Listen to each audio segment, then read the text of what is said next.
Well, thank you, Richard. It's great to be here with my business family. So many friends, so many kind words in the introductions, and I appreciate it. The last time I talked to this group about my gasket replacement business was in 2013. At the time, I'd owned the business for about 3 years. And so before I talk to you about where I'm going with my business, I sort of want to bring the group up to speed as to why I got in it and where we've been up until now, and then talk about where we're going. So at the time, I was working for Levine Properties. It was 2010. My kids had just turned 4 and 5 years old. I started sleeping through the night. A lot of my entrepreneurial juices started flowing again. And when the real estate market was depressed, I knew I had to do something else to generate income and to grow my career. So I started looking for businesses to buy.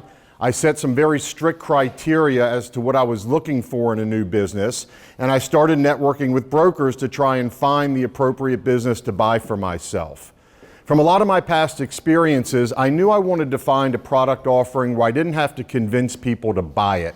I really didn't want to have to create any demand for the product, because what I found in some of my past endeavors, for example, I was selling at one point an insurance product that helped sick travelers get hotel house calls if they needed one. And everyone thought it was a great idea, but nobody woke up that morning looking to buy insurance if they got sick while they were traveling. So I found the sales cycle to be very long and very frustrating. So I knew when I bought my next business, I didn't want to have to create demand for the product offering. That was my first criteria, is demand was already there. I wanted something that had low fixed overhead. I really wanted to accentuate my salesmanship. I didn't want to have a business that was heavy on ops and logistics. I was looking for something that had a residual sale component.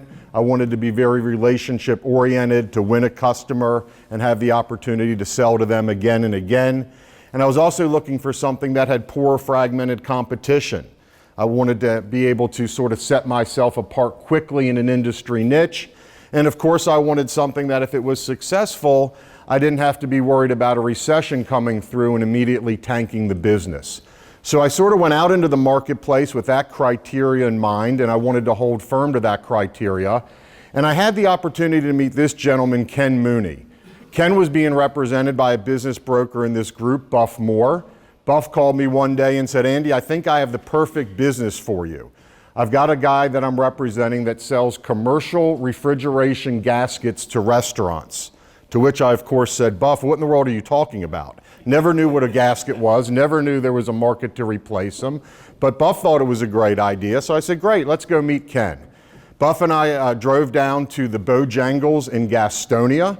This wasn't like high finance, Wall Street, M&A kind of stuff.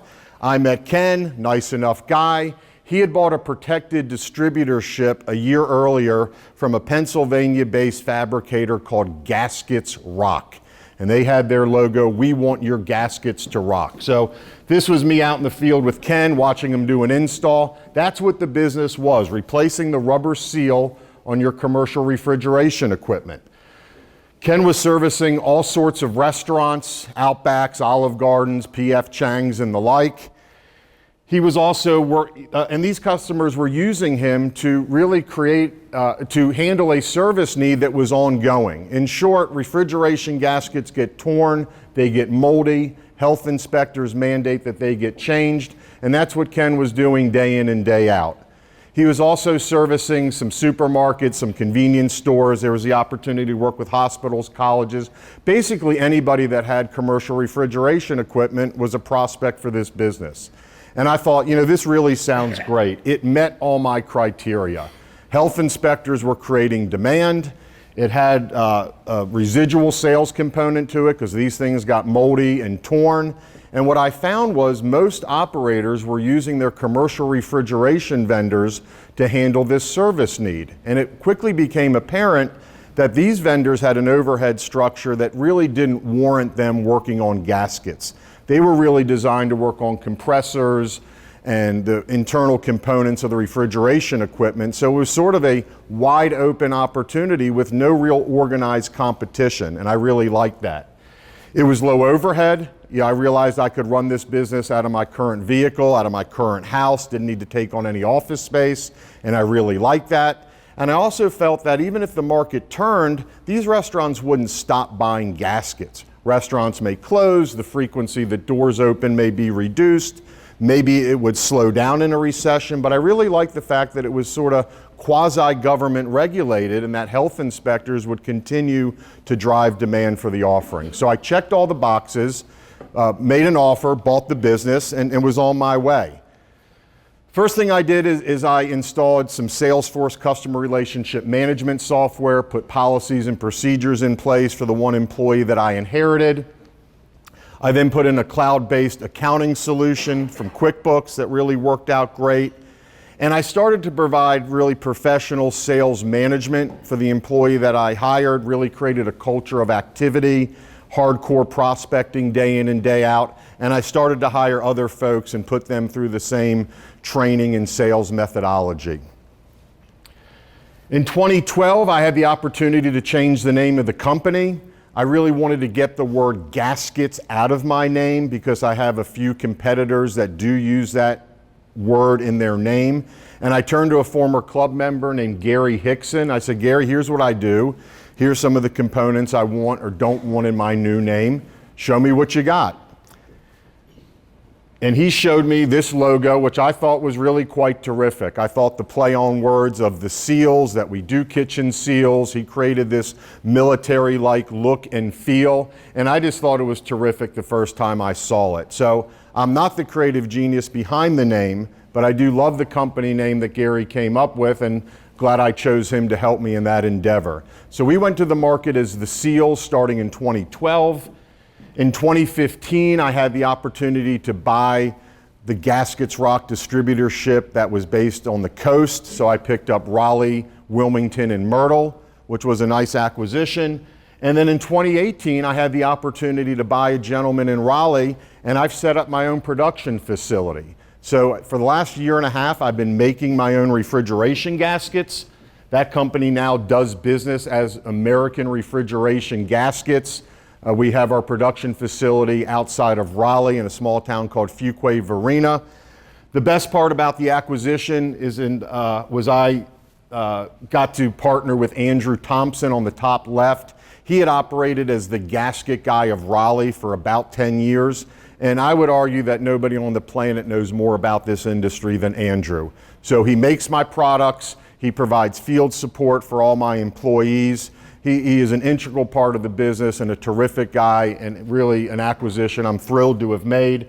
So there's Andrew. He's got 3 full-time guys. He has a bunch of part-timers from Wake Tech and NC State, and we really put out a terrific product. There he is with some of his team. There he is fabricating cutting boards. So in addition to refrigeration gaskets, we fabricate our own custom cutting boards for our customers. That's another item that's driven by health inspections. As these cutting boards get soiled and dirty, health inspectors mandate that they get changed. So we make those ourselves. And we've also expanded our offering considerably. We looked for other niches that really no other vendors were doing. So we're doing oven and steamer gaskets. We're providing cutting boards. We do cutting board resurfacing. So we have our mobile cutting board resurfacing units, and for narrow boards, we put them right through that unit and clean them up. We do strip curtains, door closures, hinge replacement, door sweeps. We replace handles that are broken. We do diamond plating. We clean coils. We do weather stripping on doors. And we do some general handyman services for the restaurants that we take care of. So it's a more complete offering, and we've really done a nice job of marketing these services. We've also built a very robust marketing package and collateral of tools that help our guys establish new customers. Great cards, great brochures, great mailings. We created a cool little gift card. That's a nice way to crack ice and establish new accounts. Neat folders, all sorts of collateral. What I've tried to do is I've tried to elevate our company. You know, we're in this little niche that nobody has brought any real professionalism to it. So everything I'm doing, be it the hard marketing collateral we have, the ad specialties we have, I found that people in restaurants like to smoke, so I thought lighters were a good ad specialty for my restaurant clients, but then I wanted a way for this ad specialty to hang around long after the lighter fluid ran out, so we decided to do an ad specialty that also had a bottle opener, so those seemed to be good. So we've really created a great both offline and online marketing repertoire. Great website, great social media, be it through Facebook or LinkedIn or what we're doing on our YouTube channel. We're pumping new content through our social media feeds at least 2 times a week, and that seems to really be having some nice effect on our search engine optimization and sort of our visibility online. I've also in the last couple months really implemented some really cool and new things that I want to share with you, both to tell you what I'm doing in my business, and maybe these are some things that you as business owners want to start considering in your business if you're not already. I've gone all in on Google My Business. So what does that mean, going all in on Google My Business? Well, first thing it means is really on all my Google My Business sites, going very deep with the level and amount of content that I have on there. So we have a ton of pictures on our Google My Business site, and we're always feeding new pictures through it. We have a ton of product brochures and flyers that we put through our Google My Business feed, and we also do a lot of videos. I'm really going all in on video, both recordings of myself and, as I'll show you later, customer testimonial videos, but I'm all in on video. I'm also all in on generating 5-star Google reviews. We've created a culture within the company where my guys are motivated and incentivized to get 5-star Google reviews, and I really believe that that is the electronic currency and reputation builder that is most important in our business. So I'm really putting an emphasis on getting 5-star Google reviews. I've also made a big effort for customer testimonial videos. So I challenge my guys in the field when they close out an account and they're handling their paperwork, ask for the 5-star review and ask for the customer testimonial video. And those videos become really, I think, the best marketing content that you can drive through your social media feeds. I feel like what Jeffrey Gitomer taught me years ago is true, which is if you say it about yourself, it's bragging. If you let other people say it about you, it's proof. So I really like the customer testimonials to help really demonstrate who we are. Has anybody heard the term Learning Management System, LMS? See a few hands. LMS is a generic term that I heard last year for Learning Management System. And what I've come to learn is there is very robust and very affordable technology that you can use to build very in-depth training sessions. So I now have upwards of 150 unique video training vignettes that are all hosted on my learning management system. And so when we make a new hire, we can very quickly onboard that new hire by having them watch hours and hours of training video on everything from our core values to our sales methodology, to how to install a gasket, to how to do our software procedures. And if you have a business that you're looking to scale and you haven't looked at a learning management system, I highly, highly recommend it. They are very affordable. We can have up to 50 unique users on our learning management system with an unlimited amount of course content for $35 a month. I can't believe it. It is the golden age for small business owners, and if you take a little bit of time to look at this technology, it can have a massive effect on your business. So really loving what we've done with our learning management system. And I just recently initiated my first calls marketing partnership. I really felt that given that our name had a military look and feel to it, that it would be nice to do something where we gave back to military personnel.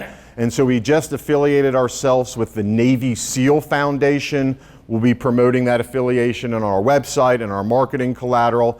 And I think it's just a neat thing in our bag of tricks to help set us apart. And I expect that we'll do nice things for veterans and active military. So really excited about this calls marketing relationship we now have with the Navy SEAL Foundation.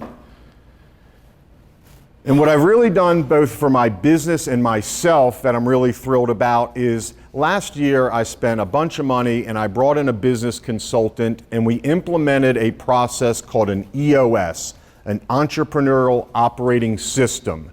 These techniques are based on the book Traction by Gino Wickman, and I've been out of college now running businesses for over 25 years. Never in my life have I had such command of what are our goals for the week, the month, the quarter, what's our long-term vision, who's doing what, how do we get there. I run a very effective weekly leadership meeting with my leadership team, and this entrepreneur operating system has been transformative for both the business and for me personally. It allows me to have great balance in my life. It allows me to live the mantra that I feel is very important in business, which is make sure you keep the main thing the main thing. And this system allows me to understand where I need to put my focus on any day, any week, any month, any quarter. And I would highly recommend you considering implementing your own entrepreneurial operating system into your business. It's just given me great clarity on what I'm trying to do with my business. So right now the company is comprised of 12 territory managers. We're servicing about 3,000 accounts throughout the Carolinas and Georgia. I have 2 full-time administrators, and then I have the manufacturing business that's producing the products up in Raleigh. So I've got everything in place, and now I want to grow. But like I talk to my friend Scott Hirsch about all the time, employees are tough. Employees are difficult. They're challenging to manage. You don't necessarily get the work ethic and the commitment from your employees that you probably get from yourself. So I want to grow, but I don't want more employees. So I made the decision that I wanted to franchise the business. Nobody has ever franchised a business in this industry niche, and I think I'm the right person to do it. So what I started doing, I started networking with business brokers that sell franchises. A guy in Charlotte that runs a franchise called FranNet referred me to a gentleman outside of Atlanta that owns National Franchise Associates.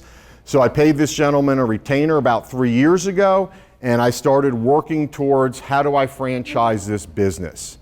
But what I found is probably what many of you had found is that while consultants have their place, nobody's going to ever tell you exactly what to do and how to do it.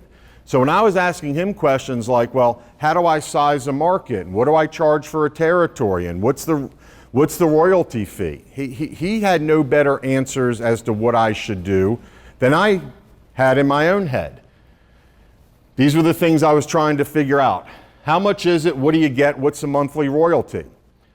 Well, I was lucky. I had a business broker in town call me one day and said, I have a business I'm representing that cleans commercial exhaust hoods in restaurants, and I think it'd be a great business for you to buy so you can take all your restaurant accounts and sell them this service as well. I thought he was right. So I put that business under contract. It was a business called Hoods. And I had the opportunity to go up to Ann Arbor, Michigan, and I met with a very sophisticated franchise group called the Belfour Group.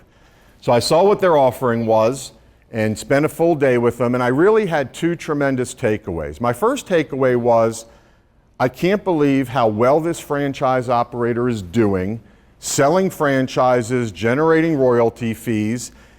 And I said to myself, my offering with gaskets is so much easier than what they're doing with commercial hood cleaning. These guys had to be in chemical suits, they had to buy storage area for their chemicals, they were getting on rooftops literally in the middle of the night, in bad weather. They were hiring minimum wage guys to do the work, and I said, you know, these are wonderful people, but there is no way I'm going to continue buying this business. I've got something so good with what I'm doing that I'm going to cancel the contract and take what I've learned and start down the road of my franchise efforts. Because the second takeaway was, I had my price model now. I now had learned from a sophisticated operator whose services, just like mine, are for restaurant and kitchen operators. So I had the model. And so that experience of putting that business under contract was absolutely invaluable. One of the best decisions I made was to put it under contract, to learn about the business, and I think I made a good decision canceling the contract. But I came away from that due diligence really now having a plan of going to market. So the plan is basically this. I'm now selling protected territories, and this territory sizing is based on the SIC code for restaurants.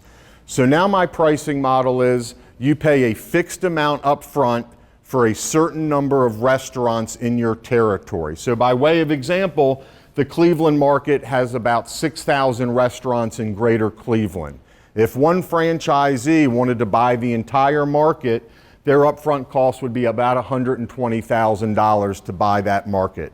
And then there'd be a monthly royalty fee based on their revenue, and for that royalty fee, they're going to get an iPhone, they're going to get their phone number, they're going to get a whole bunch of technology and support. but that's how the model works. One of the things that makes my model great as I compared it to other franchise opportunities is outside the upfront cost and the cost to come here to the Carolinas for training, there's very little additional cost needed to get going in this business. You buy a few tools.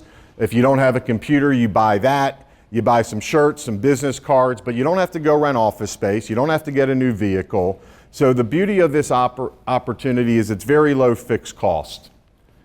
We're going to have a robust training experience. First thing that happens when they take on a franchise is they're going to get the learning management system. So we expect a very robust, very thorough experience right up front. Then they'll come to the Carolinas for 12 days of training. And what I like a lot about my training philosophy is by having a team here in the Carolinas of 12 people doing our processes and procedures, but different personalities, different size marketplaces. I feel like I can bring people here to the Carolinas and give them a very in-depth, robust experience with different personality styles, all showing them the same things, maybe just done a little bit differently with their own flavor added to it.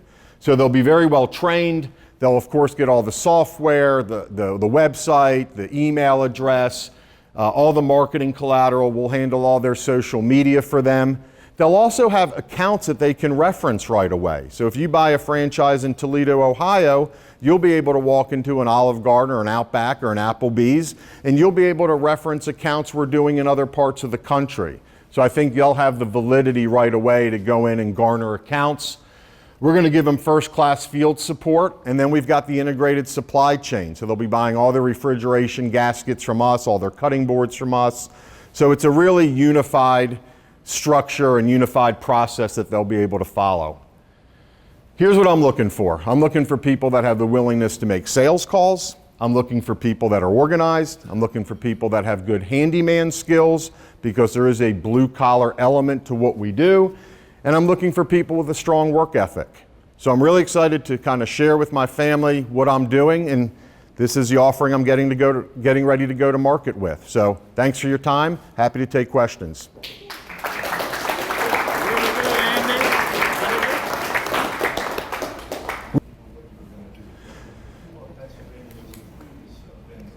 So Frank has been a mentor to me throughout this whole process, and what Frank is talking about is for 8 years I had a contractual obligation to buy from a manufacturer out of Pennsylvania. And when that obligation ended, I went up and I met with that manufacturer face to face. I tried to cut a deal whereby I might continue to buy some product from them, but I wanted to really make a deal where they were going to stay out of the Carolinas in my business and I would agree to stay out of their business. I was unsuccessful in doing that. They basically said, well, we're going to come to the Carolinas and try and kick your butt, and that hasn't gone so well for them. But Frank, thanks for the question. I tried to take the high road. Yeah, I tried to meet with them face to face and end an 8-year relationship on a high note, and I did my part, and the beat goes on. So the question is, how will I keep up with demand of making the product as I grow my business? The answer, Buff, is it's a very low-tech assembly process. The first thing I would do is I would just start working more shifts. I've got room in the production facility to add our welding units to. So I'm ready to scale in that facility, and I'm also prepared to set up other production facilities, maybe in the Midwest if need be. The overhead low. I mean, my manufacturing doesn't require a lot of space. It doesn't require any special exhaust systems. So yeah, we'll always keep the overhead low. So the question was, have we already started selling? The answer is we're in a soft launch now, and we're talking to several good prospects. One of my go-to-market strategies was to solicit people that already have restaurants as their customers. So we've done some direct email target marketing to people that clean commercial hoods, to people that clean grease traps in restaurants. I think somebody that already has a restaurant clientele is going to be very attracted to this business, and we already have solid prospects that we're talking to that do that. Well, I think the question is, maybe the question is trusting others and trying to get the right people on the team. Yeah. I guess in general, I try not to act in my life with a whole lot of ego. I certainly don't feel like I know it all, and I feel like one of the things I do well is network and build relationships, and I've felt very fortunate on this journey to either know who to turn to for an answer or know who to turn to that could help me know who to turn to for an answer.